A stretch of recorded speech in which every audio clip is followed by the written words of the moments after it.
kalau di UAD. Karena apa? Fasilitasnya tuh ada.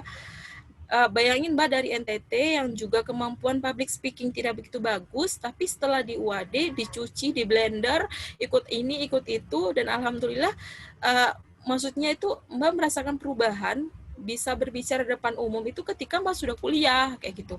Waktu zaman masih SMA itu malu kalau udah di depan orang banyak, itu udah keringat dingin, menggigil kayak gitu. Tapi setelah di UAD alhamdulillah tuh malah hobi kayak gitu, malah senang kalau misalnya bisa sharing seperti ini kayak gitu. Nah, pada saat semester 3 itu benar-benar tidak diduga kalau misalnya Mbak ngikut lomba debat nasional, tingkat nasional, coba. Lomba debat tingkat nasional, dan itu waktu itu masih semester 3 melawan mahasiswa kesehatan. Bukan kesehatan masyarakat, tapi mahasiswa kesehatan se-Indonesia yang mau ikut di lomba itu. Waktu itu yang ngadain adalah UNAN, atau Universitas Andalas yang ada di Sumatera Barat atau di Padang.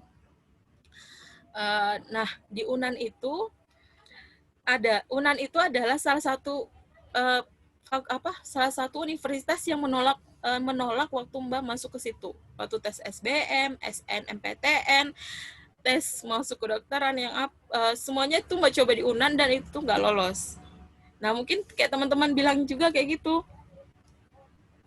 Yang sekarang nggak lolos mungkin nanti akan mendapatkan hikmahnya. Nah, itu waktu itu Mbak nggak lolos waktu itu di UNAN. Nah, qadarullah Allah tuh punya skenario yang terbaik kayak gitu. Ternyata Allah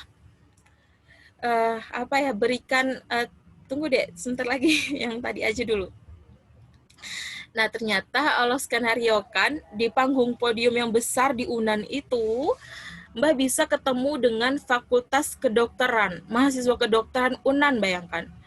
Padahal itu tuh yang Mbak pengen ada di posisi dia, ternyata enggak. Allah skenario kan Mbak beradu argumen secara ilmiah di podium yang besar itu dengan Fakultas Kedokteran. Dan waktu itu Mbak masih semester 3. Semester 3 itu kita baru tahunya tuh dasar-dasarnya aja tentang kesehatan masyarakat, tentang ilmu kesmas seperti apa. Dan lawannya tuh anak kedokteran yang udah semester-semester atas, semester 5, semester 7. Dan itu masih semester 3, tapi tetap kayak ya Allah, ya udah dia tetap ambil kesempatan ini.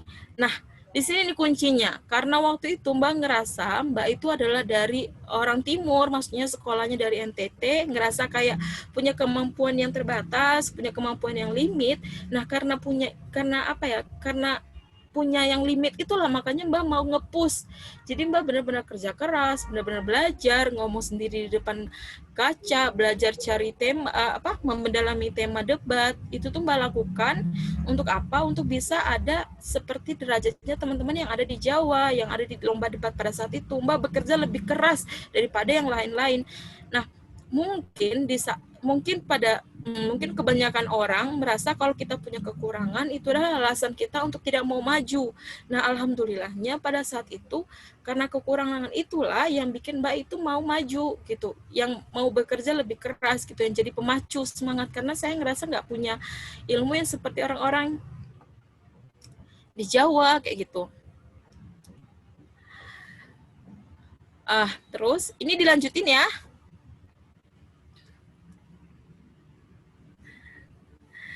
Nah, habis itu pengalaman yang diperoleh. Nah, kali pertama waktu itu Mbak udah lama ya nggak pulang ke Padang, karena Padang adalah kampung halaman Mbak aslinya orang Padang tapi merantau ke NTT. Udah 7 tahun nggak pulang ke Padang. Tapi alhamdulillah karena UAD, karena kesempatan diberikan oleh FKM UAD, Mbak bisa ke Padang setelah 7 tahun dan gratis dibiayai oleh kampus. Nah, ini nih yang perlu Mbak tekankan kepada adik-adik semua, bahwa tidak semua kampus mau full cover untuk biaya pengembangan seperti ini, lomba-lomba. Itu tidak semua kampus yang mau. Waktu itu Mbak sering, pada saat Mbak lomba, itu Mbak sering ngobrol sama teman-teman dari PTN, dari perguruan tinggi negeri, itu mereka selalu bilang bahwa enak ya kalian gitu, disupport sama kampus 100%, sedangkan kami itu tuh benar-benar cari dana sendiri, cari sponsor sendiri, bahkan dosen pun rela untuk ngasih uang pribadinya untuk biayain kita lomba keluar kota. Nah enak ya kalian itu benar-benar disupport kampus. Iya kita disupport kampus, kita bilang kayak gitu. Masa iya full gitu? Iya full, bahkan kita dikasih uang untuk selama kita kebutuhan kita saat kita lomba, kayak misalnya makan kayak gitu, itu kita di full di cover sama kampus. Terus mereka sampai nggak percaya, mereka bilang, aduh jangankan kita gitu, kita biaya pendaftaran untuk lomba aja kita nggak dikasih sama kampus gitu, kata perguruan tinggi negeri teman-teman yang di PTN. Nah disitu mbak langsung dapat, ya Allah makasih loh atas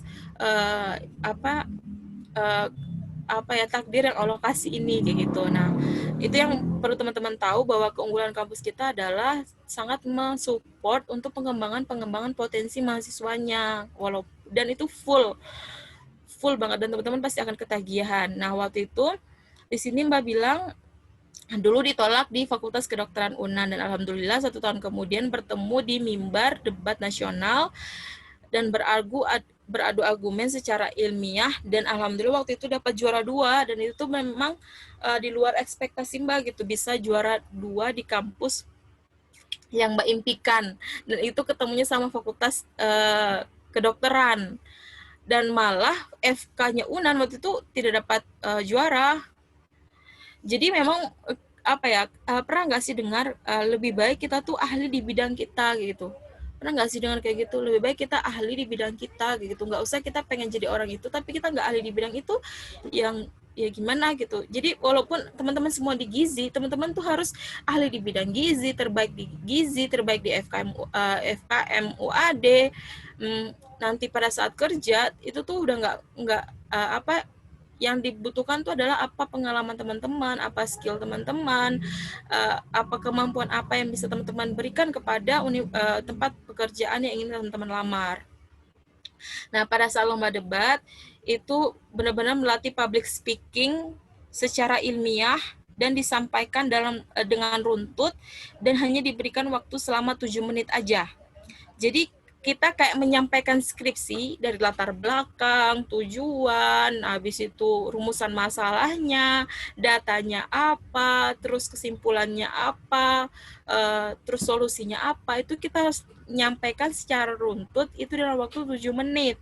Nah, ini mungkin yang bikin Mbak ngomongnya agak cepat. Ini ngomongnya cepat nggak ya?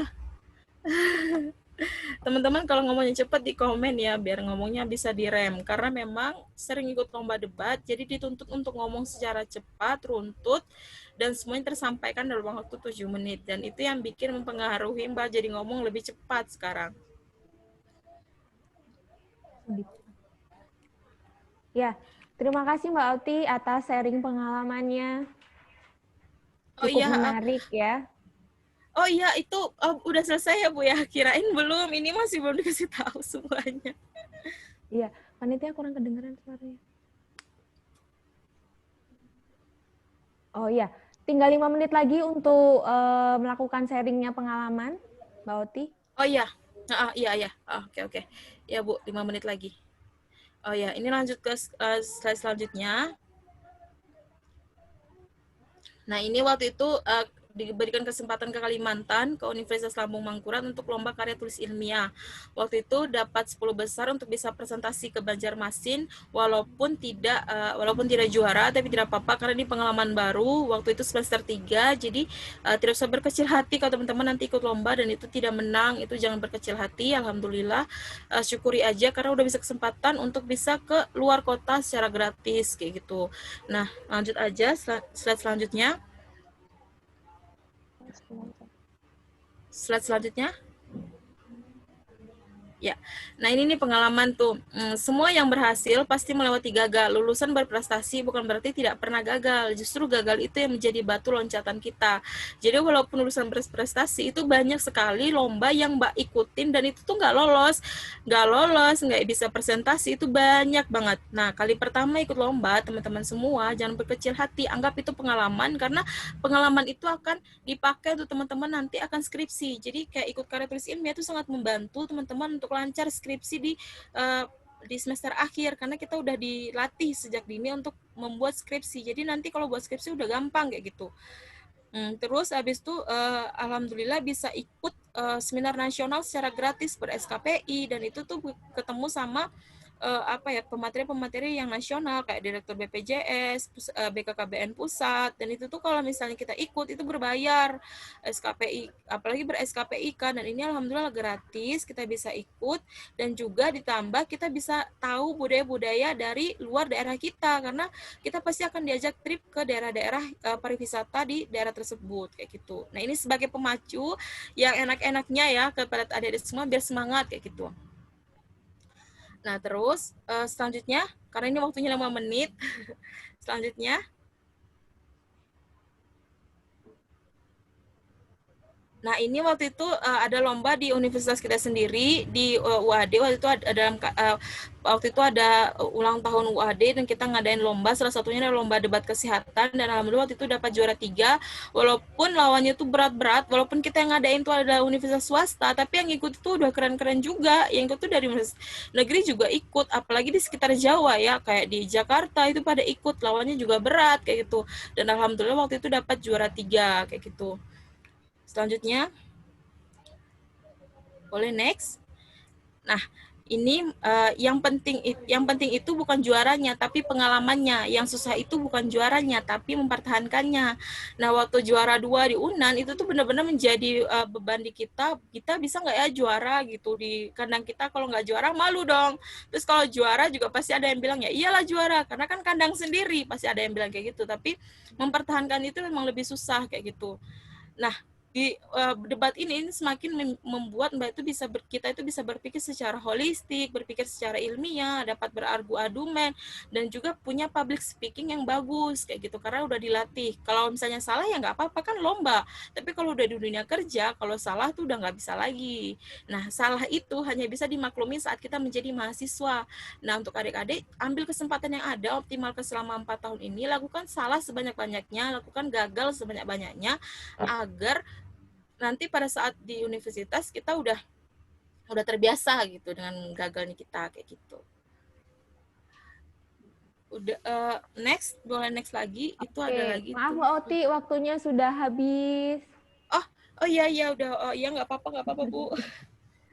Iya, terima kasih untuk sharing pengalamannya ya. Tadi sudah dijelaskan mengenai perkenalan diri dari Mbak Oti atau Mbak Tia ya panggilannya, bahwa Mbak Tia ini Iya, jauh-jauh dari NTT merantau ke Jogja, kemudian menjadi mahasiswa baru tahun 2015 ya, Mbak Tia ya?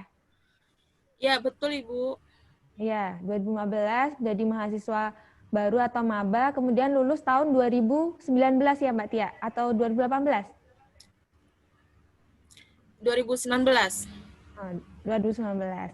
Oke, kemudian tadi juga Mbak Tia juga udah sharing pengalamannya. Jadi ketika pertama kali kuliah ada galau-galaunya, bingung ini benar nggak jurusan yang saya pilih.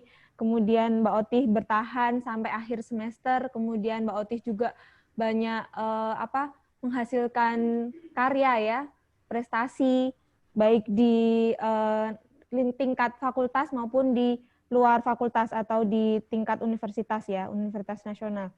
Kemudian juga sudah diceritakan mengenai suka dukanya merantau di Jogja. Nah, kita masuk ke sesi interaksi ya dengan adik-adik mahasiswa prodi gizi ya. Jadi memang karena kita prodi gizi ini adalah prodi baru, angkatan pertama, yang jelas kita memang belum punya kakak kelas ya. Jadi salah satunya yang bisa kita sharing itu adalah salah satunya Mbak Tia atau Mbak Oti ya. Jadi bisa sharing pengalamannya bagaimana aktivitasnya di kampus selama 4 tahun atau 8 semester. Oke, sesi interaksinya menjawab pertanyaan dari adik-adik gizi. Silahkan ada yang, kalau ada pertanyaan, tunjuk tangan ya, atau raise hand.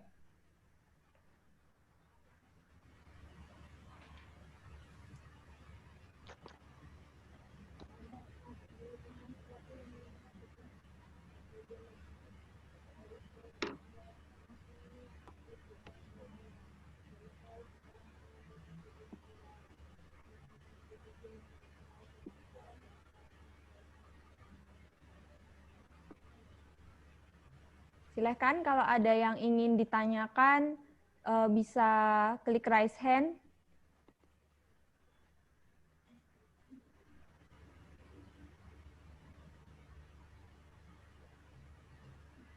Oh, itu udah ada satu.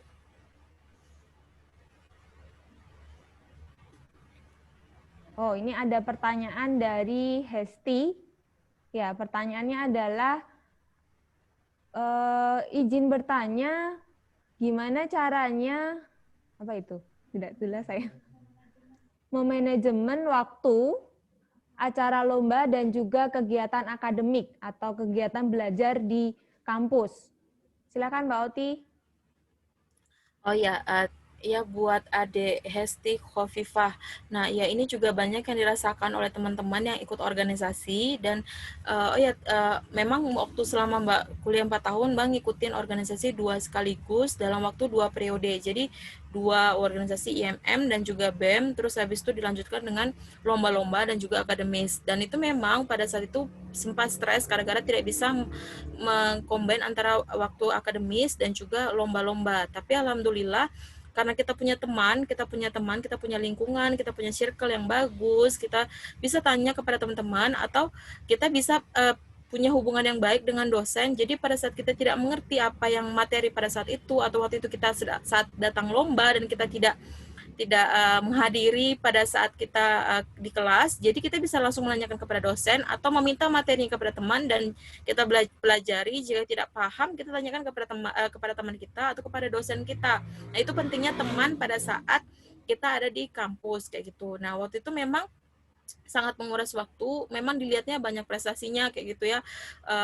Dapat IPK juga alhamdulillah waktu itu Mbak dapat IPK 3,73, tetap cum laude walaupun dengan segudang aktivitas kayak organisasi dan juga lomba. Nah, tapi kabar baiknya adalah jika teman-teman disibukkan dengan berbagai macam organisasi, disitulah teman-teman bisa diasah manajemen waktunya. Tapi kalau misalnya teman-teman hanya kuliah saja, itu malah lebih susah untuk manajemen waktu, karena pasti nanti teman ajak sana ikut, teman ajak main, teman ajak nongkrong ikut. Nah, salah satu yang paling penting saat kita kuliah itu adalah manajemen waktu. Itu dilatih untuk manajemen waktu, karena kita nggak sama kayak SMA. Kalau SMA kan kita sekolah dari pagi sampai siang, sampai jam 1 itu diatur sama sekolah. Kita pulang sekolah ya udah besok gitu lagi. Kalau di kuliah enggak, kita pilih sendiri jadwalnya, kita pilih sendiri dosennya kayak gitu. Terus waktunya enggak sama dari pagi sampai siang, bisa aja sore, bisa aja siang, bisa aja pagi kayak gitu. Nah, pada saat bolong-bolong itu kita ngapain? Nah, itu bisa aja kita buang-buang waktu percuma pada saat 4 tahun itu. Bisa aja kita ya diajak nongkrong ya nongkrong, diajak jalan-jalan ya jalan-jalan kayak gitu. Nah, waktu itu Mbak masukin waktu yang kosong-kosong itu adalah untuk bisa ningkatin bakat, ningkatin skill, ningkatin fasilitas apa yang ada dari kampus itu yang dimanfaatkan. Dan cara membagi waktunya adalah dengan begitu, dan kita banyak aktivitas gitu, malah kita bisa lebih manajemenkan waktu. Jadi kita udah punya planning tuh, oh ya besok kita harus ini, tugas kita tuh ada ini nih. Jadi kita udah kayak ngerjain, nggak nunda lagi kayak gitu, justru dengan banyaknya aktivitas kayak gitu. Itu sih yang pengalamannya waktu selama kuliah. Walaupun sempat awal-awal itu pas beradaptasi sempat stres juga, tapi nanti selama waktu nanti bisa beradaptasi dan juga bisa menyesuaikan, insya Allah. Semoga terjawab ya, semoga membantu. Oke, terima kasih. Lanjut lagi, ada pertanyaan dari siapa tuh? Karisa, ya. Assalamualaikum, izin bertanya Kak, bagaimana cara menanamkan pada diri sendiri untuk berani berbicara di depan banyak orang? Berarti tadi tentang public speaking ya. Silakan Mbak Tia dijawab. Iya, ini juga yang Mbak rasakan dulu. Kalau misalnya berbicara depan umum itu sangat malu, terus juga gemeteran, terus keringat dingin kayak gitu. Itu cuma di awal-awal aja kayak gitu. Jadi untuk berani itu ya kita satu-satunya cara adalah berani mencoba, dan jangan ekspektasi tinggi pada saat kita pertama kali. Jadi kayak aku harus begini, aku harus sampaikan ini, aku harus sampaikan semuanya, aku harus bagus pada saat pertama mau masuk mau mencoba untuk berbicara depan orang. Udah lakukan persiapan sematang-matangnya, buat apa yang harus disampaikan, di list apa yang harus disampaikan, dan udah nanti kita coba aja. Dan nanti yang bikin itu bikin kita bisa dan berani itu adalah pengalaman kita yang kita lakukan sekali, 2 kali, 3 kali. Dan itu yang Mbak bilang, kalau karena lomba debat yang Mbak ikutin berkali-kali, itu yang bikin Mbak jadi berani berbicara depan orang. Waktu itu juga Mbak ikut lomba karya tulis ilmiah, mempresentasikan kepada juri-juri dan juga mahasiswa lain. Itu juga atas dasar percobaan 1, 2, 3, dan 4. Jadi memang kalau untuk mau bisa punya punya skill atau punya kemampuan untuk public speaking, yang itu juga sangat dibutuhkan pada saat kita sudah lulus, itu adalah kita harus berani mencoba dan berani mencoba pengalaman-pengalaman kayak gitu. Dan itu nanti yang membentuk pribadi kita, membentuk karakter kita, dan itu yang bikin jadi adik-adik nggak perlu takut lagi, malah nanti ya Dek Karissa bakalan akan pengen lagi dan pengen lagi kayak gitu, karena udah dapet nih poinnya gitu, udah dapet nih caranya gitu. Pernah nggak sih dengar pepatah bilang bisa ala biasa? Ya semua orang sebenarnya bisa, asal dia biasa dan mau coba-coba terus kayak gitu. Semoga terjawab. Oke, lanjut lagi. Ada pertanyaan dari Yuni Wahyuningsih. Bagaimana cara membagi waktu antara belajar dan mengerjakan tugas kuliah dari dosen? Monggo Mbak Tia. Oh iya, terima kasih Ibu. Jadi waktu itu caranya ya itu tadi yang Mbak jelaskan di awal, kalau misalnya kuliah ya harus datang, yang pertama. Yang kedua, datang duduknya harus paling depan. Kenapa? Karena kita udah nggak punya waktu lagi untuk mengulangi kan kalau kita nggak paham. Nah, kalau kita duduk di depan, itu apapun yang dikatakan dosen, itu kita pasti akan masuk. Walaupun kita nggak paham, yang jelas masuk dulu di dalam kepala kita, dan kita harus tetap catat, dan misalnya pun ada tugas ya udah, kalau misalnya tugasnya dikasih sekarang nih, ya udah jangan ditunda untuk misalnya kita ada waktu sekarang, ya udah dikerjakan sekarang, jangan ditunda untuk selanjutnya kayak gitu, di waktu selanjutnya, karena mana tahu selanjutnya nanti kita punya tugas lagi yang lain, akhirnya numpuk, bikin stres, akhirnya malas untuk ngerjain. Karena Mbak juga dulu kayak gitu, kayak numpuk, akhirnya apalagi kalau itu ya tugas yang per kelompok, jadi kita bagi tugas terus teman-teman nggak mau ngerjain, yang ngerjain cuma kita doang, nggak apa-apa, yang dapat manfaat kan cuma kita, nggak apa-apa kalau kita ngerjain, karena nanti manfaatnya kita yang dapat kayak gitu. Dan yang nggak usah bayangin kuliah itu semerawut itu, bagi waktunya gimana, nggak asik kok kuliah itu kalau teman-teman tuh bisa membagi waktu dengan baik, dengan planning tuh hari ini besok ngapain, bulan ini saya mau ikut lomba berapa, mau ikut lomba apa kayak gitu, saya harus punya tim apa, harus punya target, jadi harus punya planning. Kalau semuanya di planningin, insya Allah tuh nanti bisa kayak gitu, bisa nanti untuk membagi waktunya, apalagi tugas dari dosen. Kalau misalnya nanti kayak misalnya waktu itu Mbak pernah waktu gara-gara lomba ada praktikum yang ditinggalkan, padahal praktikum kan wajib tuh harus diikutin. Nah itu waktu itu ya udah Mbak minta ngasih tahu ke dosen, dan dosen pun sangat mensupport, nggak apa-apa kamu ikut lomba, nanti kamu ikut inhal namanya, jadi ikut praktikum ulang pada akhir pertemuan kayak gitu. Jadi UAD itu support banget kayak gitu, kalau teman-teman mau lomba atau mau mengembangkan bakat, nanti tetap aja ada kelonggaran yang diberikan oleh kampus, asalkan teman-teman tetap optimal gitu, jangan juga diremehkan. Apa yang ada di dalam kelas dan yang di luar kelas, organisasi, semuanya harus tetap optimal kayak gitu, karena dua-duanya itu harus selaras, nggak boleh timpang kiri timpang kanan, nggak boleh, jadi dua-duanya harus sama kayak gitu. Semoga terjawab. Oke, lanjut lagi pertanyaan ke Puspita Dewi. Ya, bagaimana cara adaptasi kakak di lingkungan yang baru? Oh iya. Nah, waktu itu kalau masalah teman kali ya. Nah, ini juga salah satu yang yang doa dipanjatkan pada saat menjadi mahasiswa baru. Jadi jangan remehkan doa. Jadi teman-teman juga harus berdoa ya, kalau mau punya lingkungan yang baru ya teman-teman harus berdoa. Jadi waktu itu pertama yang Mbak lakukan adalah Mbak berdoa, ya Allah semoga saat saya kuliah berikan saya teman-teman yang baik, teman-teman yang bagus, teman-teman yang positif, yang bikin saya makin berkembang, bukan teman-teman yang malah bikin saya ke arah negatif. Itu yang pertama. Jadi waktu itu mungkin gerak Allah juga ya, Allah berikan teman-teman yang baik, yang loyal, yang secara akademik bagus, secara pertemanan bagus, sosial bagus, kayak gitu. Jadi karena kita udah di waktu Mbak itu, Mbak kan udah di ini nih apa namanya, udah di punya kelas gitu ya, udah ditentuin kelasnya apa waktu semester awal.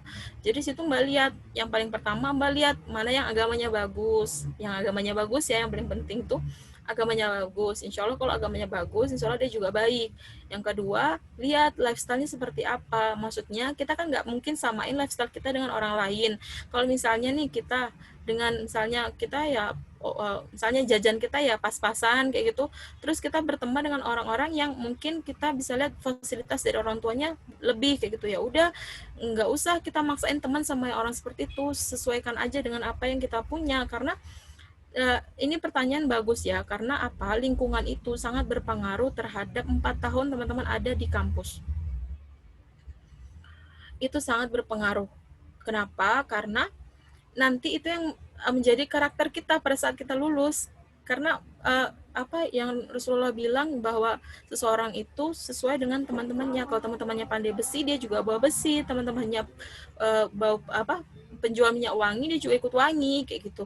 Jadi teman-teman itu memang sangat penting. Nah, yang cara pertama Mbak lihat itu adalah bagaimana agamanya, terus apakah dia serius atau kuliahnya, terus lihat lifestyle-nya seperti apa, apakah cocok dengan lifestyle kita kayak gitu. Terus dia udah coba dekatin. Dan Mbak orangnya itu bukan ekstrovert ya, ke semua orang itu dekat. Jadi caranya tuh memang Mbak apa ya, Mbak coba-coba gitu loh. Ini orang kayak gimana, ini orang seperti apa. Jadi memang semuanya dicoba, diajak berteman, tapi untuk dijadikan sahabat atau circle kita yang paling sedikit itu kita harus filter kayak gitu. Nah, semoga terjawab ya yang tadi bertanya lingkungan. Oke, nah ini pertanyaan terakhir ya sebelum penutup. Ya, pertanyaan terakhir dari Dewi Sekar, Nelsi, dan Nur Faiza. Ini saya simpulkan bahwa intinya adalah bagaimana kalau kita tidak merasa cocok dengan prodi yang kita ambil atau jurusan yang kita ambil, bagaimana kita bertahan untuk menyudahinya atau tetap bertahan dalam kondisi seperti ini, atau bagaimana tipsnya dong Kak biar tetap ikhlas kalau nggak keterima di PTN pada saat ini, dan bagaimana Kak Oti pada saat itu motivasinya seperti apa untuk melanjutkan kuliah di FKM, padahal tadi di awal bilang Kak Oti bilang FKM ini sebagai batu loncatan. Intinya bagaimana tetap semangat ya sampai akhir kuliah, sampai akhir semester, seperti itu. Oh iya, iya, karena kan kita yakin ya apa skenario Allah itu adalah yang terbaik buat kita. Jadi teman-teman wajar jika pada awal kayak gini teman-teman itu merasa sedih ataupun masih belum semangat untuk melanjutkan kuliah, atau teman-teman merasa ini bukan bidang saya. Menurut saya, menurut Mbak yang pertama yaitu dicoba dulu 1 tahun ini, dicoba tapi dengan optimal, bukan coba-coba aja ya. Maksudnya aku kuliah datang tapi tidak optimal kayak gitu. Coba dan pelajari, betul-betul dalami selama 1 tahun ini kayak gitu kan. Habis itu yang bikin Mbak maksudnya ngerasa bahwa this is me gitu, ini tuh gue banget ketika masuk FKM adalah ketika Allah tuh, ketika kita menerima skenario Allah, takdir Allah sebaik mungkin, kita kan mencoba secara optimal tuh, kayak ikut organisasi, iya semuanya Mbak ikutin, apa arahan dari Pak Anies Baswedan itu Mbak ikutin, semuanya Mbak ikutin, termasuk lomba-lomba. Dan setelah Mbak ikut lomba dan ikut organisasi, Mbak ngerasa punya kemampuan gitu loh, punya kayak peningkatan, kayak Mbak bisa ikut lomba debat dengan lawan anak UI, maksudnya kita masih juara 3, terus lawan anak UNAN, terus juga pernah juara 1 lomba debat, juara 1 karya tulis ilmiah di Jakarta, lawan anak UI juga. Maksudnya di situ Mbak langsung ngerasa kayak, oh iya, ketika kita mau menerima dan kita mau mencoba, kita baru tahu kita tuh ini tuh benar nggak sih jalan untuk kita kayak gitu. Dan di situ Mbak ngerasa bahwa ya Allah terima kasih atas takdirnya karena udah nempatin di FKM, karena setelah mengoptimalkan ngerasa kayak oh ya ini gue banget. Nah buat teman-teman yang ngerasa kayak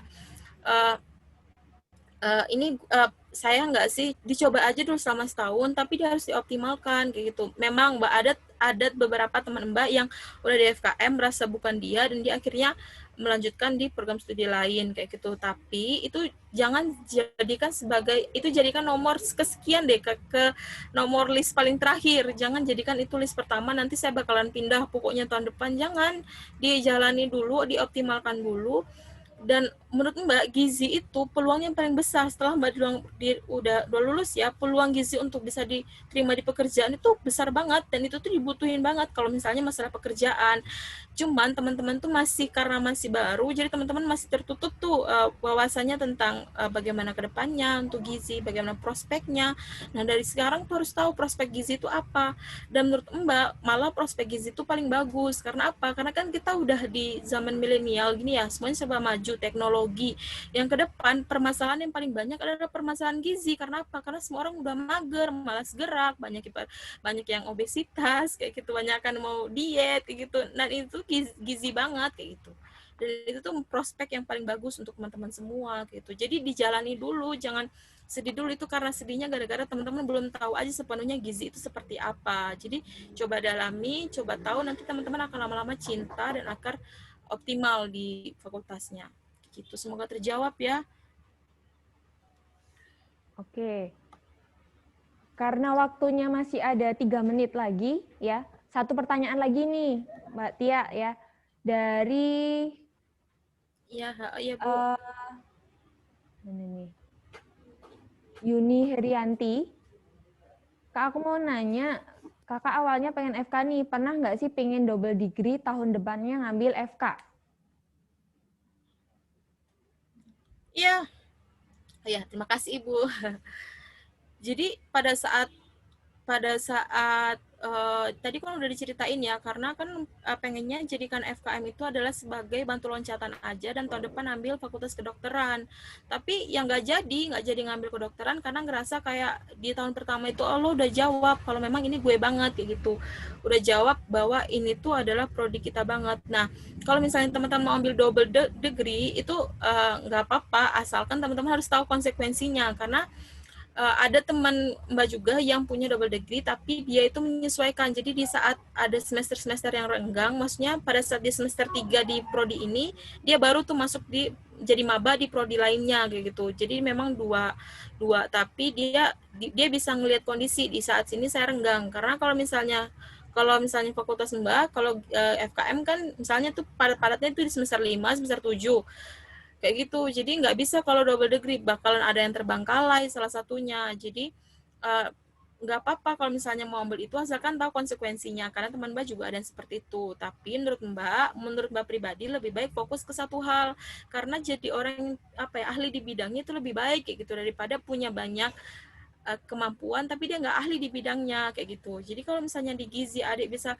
optimalkan, ya udah di gizi aja gitu, optimalin sampai lulus, ikut semua kesempatan fasilitas yang diberikan kampus semaksimal mungkin, dan insya Allah nanti akan banyak peluang di saat adik udah lulus, kayak gitu. Nggak harus double degree, kayak gitu. Jadi dipikirkan baik-baik, kayak gitu, dipikirkan kembali.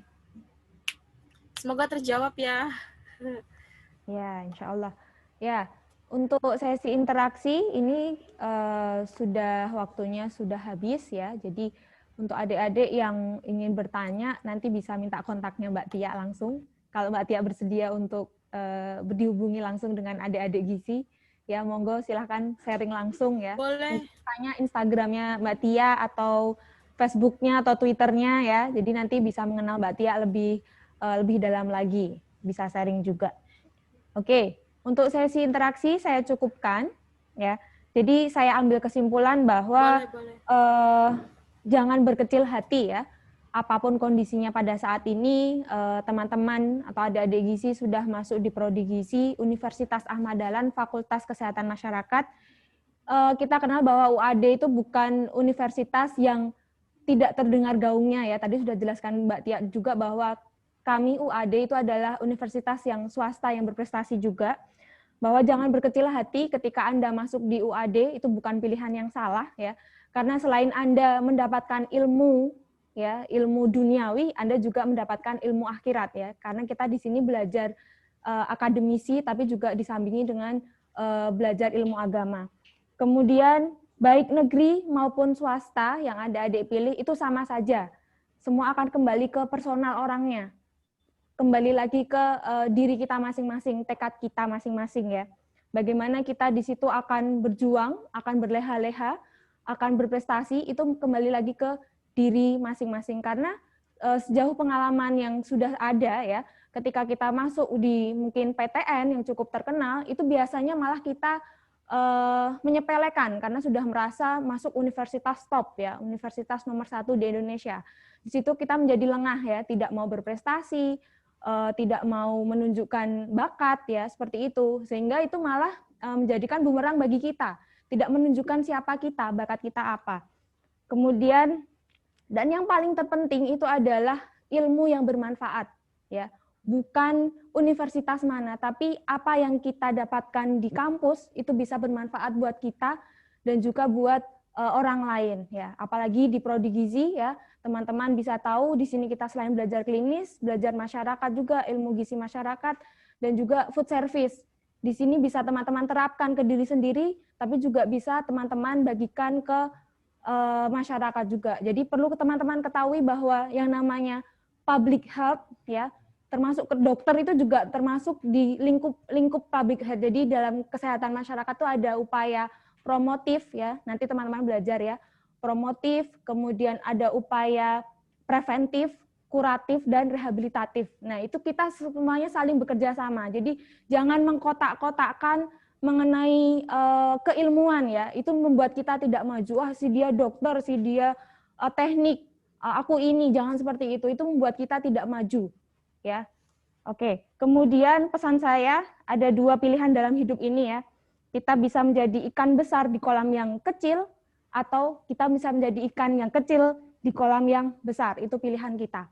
Seperti itu. Terima kasih. Saya cukupkan sesi sharing bersama mahasiswa berprestasi. Terima kasih Mbak Oti sharing pengalamannya dengan adik-adik gizi. Semoga adik-adik gizi ini terbuka ya. Kemudian semangat untuk menempuh di semester awal di Prodi Gizi Fakultas Kesehatan Masyarakat Universitas Ahmad Dahlan dengan semangat yang baru, dengan tekad yang baru ya. Semoga adik-adik ini bisa menunjukkan bakat-bakatnya, mengikuti jejaknya Mbak Oti atau Mbak Tia ya. Nanti bisa sharing yang pengen lomba, yang pengen public speaking, bisa nanti Mbak Oti pasti bakalan dengan dengan baik hati, dengan terbuka, pasti akan membimbing atau memberikan masukan untuk adik-adik semua. Baik, saya cukupkan sesi interaksi pada siang hari ini. Terima kasih. Wassalamualaikum warahmatullahi wabarakatuh.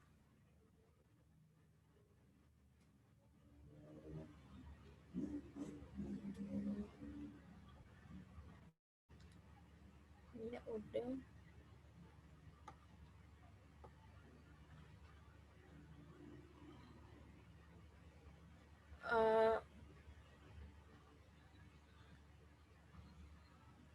Waalaikumsalam warahmatullahi wabarakatuh.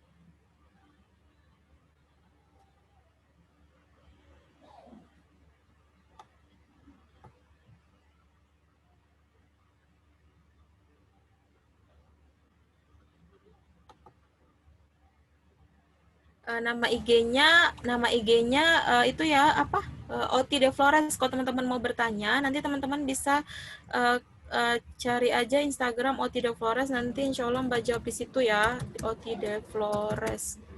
Ini maaf ya, ini di luar ini. Tadi ada yang nanya IG-nya apa gitu. IG-nya namanya Oti De Flores. Nanti kalau misalnya teman-teman mau bertanya di situ ya. Di bagian itu Oti De Flores, di Instagram Oti De Flores. Nanti coba di like nanti coba like di Instagramnya Gizi, teman-teman bisa nanti coba lihat di situ. Nanti aku like di bagian itu ya, bagian apa namanya, yang ada poster hari ini, poster tentang hari ini.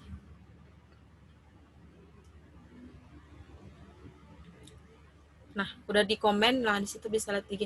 Nanti kalau teman-teman mau ada pertanyaan selanjutnya, bisa tanya di situ, atau teman-teman pengen tahu tips apa yang harus teman-teman lakukan, atau goals apa yang harus saya lakukan Kak nih untuk ke depan. Nah, teman-teman bisa nanti tanya di IG-nya Mbak Oti ya. Kalau misalnya ada yang perlu ditanyakan, insya Allah Mbak bisa berkenan untuk membalas jika teman-teman mau bertanya. kayak gitu ya, dan bisa menyambung silaturahmi juga. Oke, terima kasih.